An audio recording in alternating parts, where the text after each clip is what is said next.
Il est commun à l'ensemble des médias de la presse, hein, c'est lié à la digitalisation. Donc c'est toute la transformation qui est liée à cette digitalisation. Et nous, le parti pris qu'on a pris, c'est de le faire en passant des partenariats. Par exemple, tout ce qui est ad serving ou place de marché privative que nous avons intégré, on a passé un accord avec Google.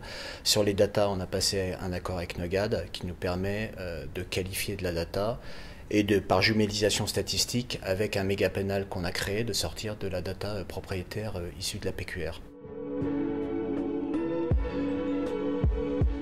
On va assister à une évolution considérable et très efficace de l'automatisation des flux du print entre les agences médias et les sociétés comme les nôtres. En tous les cas, nous, on milite pour cela. Et le pendant de l'automatisation des flux, eh bien, c'est des gens qui sont beaucoup plus pointus sur la créativité et la façon qu'ils auront de positionner un média et une solution média par rapport à des annonceurs.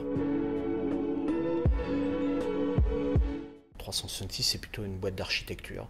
D'ailleurs, vous avez vu les bureaux, ils sont architecturés de cette façon-là. Et notre job aujourd'hui, c'est de prendre une problématique d'un annonceur et au travers de cette problématique, de créer la solution avec évidemment tous les produits de la PQR, mais la solution qui corresponde le mieux à cette problématique-là. En ça, le métier de régie tel qu'il était pratiqué il y a quelques années encore n'a plus rien à voir avec ce que nous faisons aujourd'hui.